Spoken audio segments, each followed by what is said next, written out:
Welcome to round number 9 of the World Chess Championship between Ding Liren and Gukesh Dommaraju. There was a brilliant move in this game, which I will show you when we get there. As a reminder, both players are sitting at 4 out of 4. We are tied going into this match. Let's take a look. Gukesh is playing with white. He plays d4.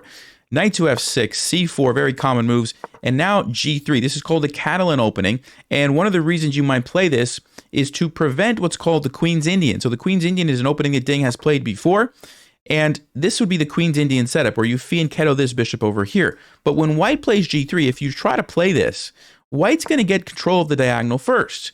And now you have a problem. You can't just go there like you would like to. You have to play something like d5. Technically, you can play this way, but it's pretty annoying because white is the one who first gets control of the diagonal. So probably he was trying to prevent Queen's Indian setups by playing this move right away. Bishop to b4 check, bishop to d2, and bishop to e7. Now, I have a question for you guys. Why would Ding bring out his bishop, put him in check, and then go back to e7 after he's given white a free developing move? What do you think the answer to that question is? Well, the reason has to do with the fact that the bishop on d2 is not usually where you want your bishop to be when you play this opening. A lot of times, you'll play b3 and bishop to b2, and you want your bishop to be over here. But now it's on d2, and it actually blocks the queen from supporting the center. And in some lines, you actually will bring it back and then play b3 and put it on b2. And in those cases, you could say black got a free move by forcing white to go here, right? I mean, he didn't force him, but if white chooses to do that. So that's kind of part of the idea of why you might want to do this. I'll give you another example. This is an opening that I like to play as black, the Scandinavian, and I'll attack the pawn. And when they play d4, I'll bring my bishop out to attack their queen. They'll play f3. It makes me lose a move. I have to go back, but I'm happy because the pawn on f3, in my mind at least, this is the reason why you play this, is a weakness for white. Because you can't put your knight there, you've exposed your king, right? And so even though I lost a move technically, I'm happy. That's kind of the same thing that's going on, going back to the game here. That's kind of the same thing with bishop to b4 check, bishop d2, and then going back to e7. You're basically saying, look, your bishop is, d2 is not where you should put your bishop. So that's what's going on. All right, bishop g2, d5, knight f3, castles, they're developing, they're castling, they're putting pawns in the center, nothing crazy here. c6, okay, so Ding has a very solid setup. It's passive, but it's quite solid. He's got a grip on d5. Queen c2, knight d7. Rook goes to d1. This is a good idea. Lining up rooks or bishops on diagonals or files that have queens and kings on them is usually a good plan. And you say, Nelson, there's like a million pieces in between. Well, yes, but you would be amazed that when chess, as the game goes on, pieces trade a lot of times. And these files and diagonals can open up very quickly and can present tactical opportunities. And so just a smart thing to do. If you're not sure where to move your rook or bishop, maybe put it on a diagonal or a file that's lined up with one of your opponent's major pieces. We get b6, bishop goes to c3. Remember we talked about earlier how this bishop a lot of times will go here on this diagonal. So he's basically saying, all right, I'm going to go ahead and put it there. But it's a little bit different because now you can't put your knight on c3. Like normally you'd want, let's just say b3, bishop b2, knight c3. But you can't. The bishop's in the way of the knight. So you can see how that bishop b4 check back to e7 actually makes some sense, right? Bishop b7, knight to d2, queen to c7. And right here, let's go rook ac1, rook to d8. Right here, Ding has a pretty solid setup. Okay, he's down a little bit on the clock. You'll notice that the preparation that Gukesh has been very, very good. He hasn't even used 3 minutes yet. He knew what he wanted to play, and Ding is having to kind of navigate some stuff and do some thinking already. That being said, Ding's position is fine. You can see the eval bar there. There's no advantage here really for white. Even though his position is a little bit passive, it's very solid. He has no weaknesses. He has nothing that white can really take advantage of. Okay, b4. So Gukesh is striking on the queen side. And in these positions, usually blacks, after they kind of set up their pieces, they want to play c5 to try to open things up and put pressure on the center a little bit. So b4, it's not really stopping you from playing c5 because black has plenty of pieces defending that. You can still play c5 if you want. But at least it's giving white more options if that were to happen. And actually, that's exactly what Ding does. He plays c5. Gukesh trades the pawns and goes queen to b2. So he's sliding the queen over, getting control of the b file, hitting that bishop, and also creating a battery. And maybe at some point in the future, he wants to take and unleash these pieces to put some pressure on the king side. Knight to b6, bishop to a5. So Gukesh now has a pin. And not only is it a pin, there's two pieces that are back there. So even if you were to move the queen away, you would still have a pin hitting the rook. So this is annoying, and black needs to figure out pretty quickly how is he going to deal with this. Because as a general rule, if you leave yourself in a pin like this for more than a couple of moves, your opponent's going to figure out a way to make you pay for that, right? Somehow they're going to do something that's going to cause you problems. So whenever this happens, you know, alarm bells should be going off in your mind like, okay, we've got a pin here. I need to deal with this. I don't want to just sit around and wait for something bad to happen, right? So Ding has to figure out how to do that, and that is what he does. And he spends a lot of time, by the way. You'll see his time is down to 35 minutes already. We're only on move 16, and he's almost down an hour again. And we've seen this before, but he had to work out what exactly was happening. And this is an incredibly complicated position. Whenever you have multiple pawn tensions like this, these are some of the most difficult positions to calculate because there's so many variations. For example, if I take, what's going to happen? Maybe white's going to take me back. Maybe they're going to take me here. Maybe they're going to do something else. What if I take this way? Maybe they're going to take this way. Maybe they're going to take this way. Maybe they're going to take me. Maybe they're going to do something else. I don't have to take. I can play a different move, right? There's so many variations. And so you have to really take your time. He captures here. The knight jumps in, which also hits the knight on b6. So you see this pressure on b6 is happening, right? Again, Ding has to come up with the move. He plays bishop takes f3. Now, we will continue with bishop takes f3 in just a minute. I wanted to point out, Ding had another really nice move here. If you would like to pause, this is a hard move to spot. But what do you think Ding could have played?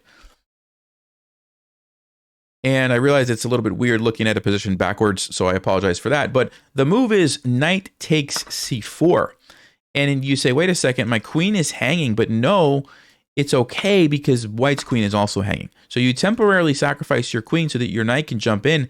And even though it looks like you lose a rook, you don't actually care. You take it back. And what happened is, look at this. Knight and a bishop, knight and a bishop, rook, rook. You have a rook for a knight and a bishop.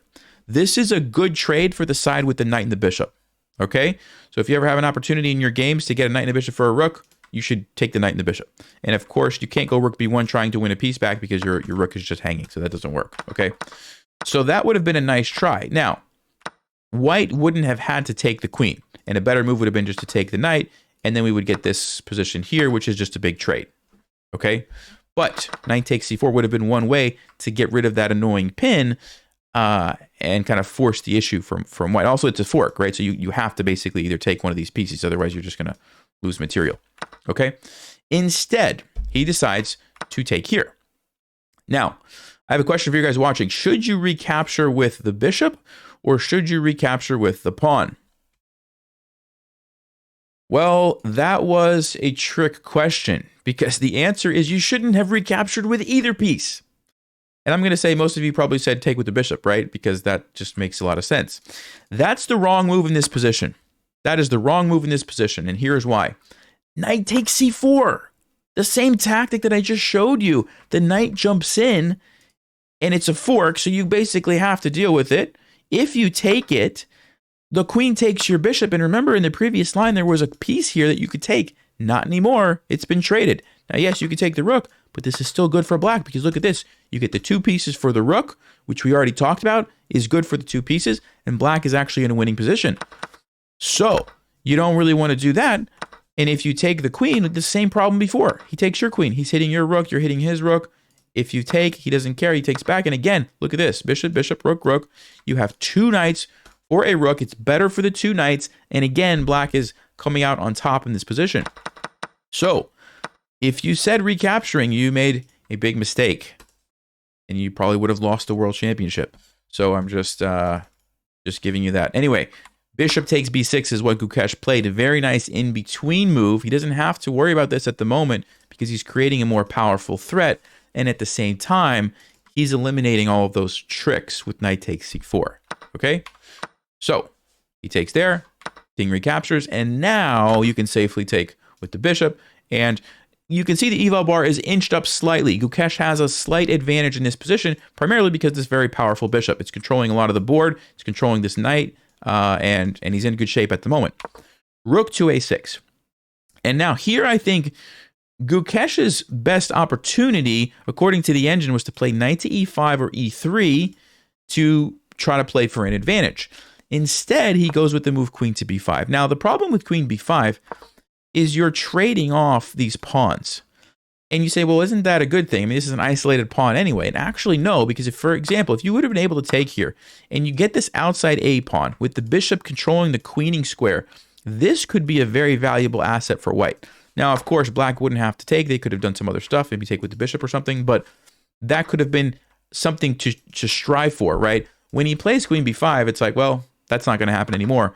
The pawn is gone, right? Yes, you get the b6 pawn, but if these pawns are traded and we end up with a 4 against 4 with all the pieces being equal, that's going to be very hard for either player to really create an advantage. We might be headed towards a draw if that happens, okay? So knight takes b6, queen goes to a7, a very nice move by Ding, and he's basically set up his pieces in such a way that what is white going to do? This is defended, you've got the battery, everything is very solid. There's not a lot of options for white. And just to point something out, if you try to just take the pawn and say, okay, I'm just going to be up a pawn, he's going to trade the rooks, and you can actually play rook a5, which attacks the queen, and next move you're going to take this. Now, it looks scary because whenever you have a back rank that's undefended and your king is there and you don't have any spaces for your king to escape to, you have to be really careful you don't just get checkmated, right? But in this case, it's not checkmate. The bishop's controlling. Same thing with the queen, right? The knight is controlling. There's no way, even if you go queen c6, try to sneak in this way, he just takes the pawn. Again, everything is being controlled by black's pieces. There's actually no way to take advantage of the back rank in this position. So that's the issue if, you just decide to take the pawn. So because of that, Gukesh said, okay, let me play queen b1, try to keep the pieces on the board as long as I can, put some pressure on the rook over here, and maybe mix it up. However, Ding goes rook b8, pins your knight, and he's basically forcing you to capture now, because if you don't, you're just going to lose a piece, right? The knight's just going to be captured, and you can't move it because you lose your queen. So he has to take at this point. And then Ding plays rook to a6, and what he's trying to do is say, look, I'm going to take your pawn next move, and after I do, your knight's going to be undefended. So even though I might lose my bishop, I don't really care. I'm going to get your knight. It's at the end of the day, it's a big trade, and we get that 4 against 4 that we talked about, which is probably going to lead to a draw.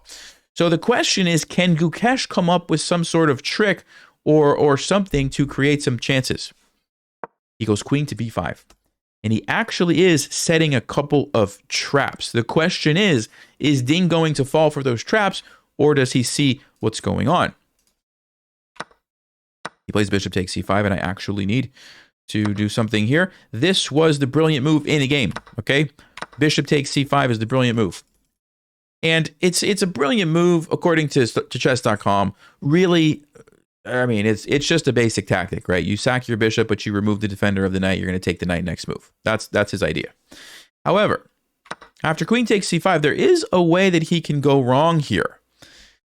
And you have to be careful. For example, if you take with the queen, oh, checkmate on the back. He's going to lose because of this.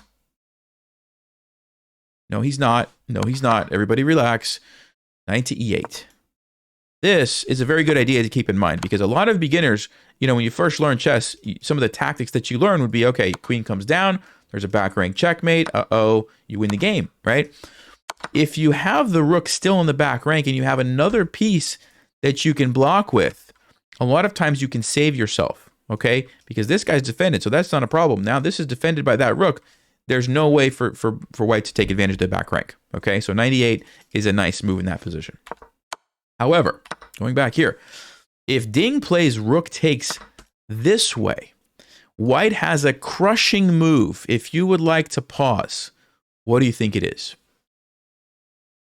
Well, it's not queen c8, right? We already talked about it. 98 is still a defensive move.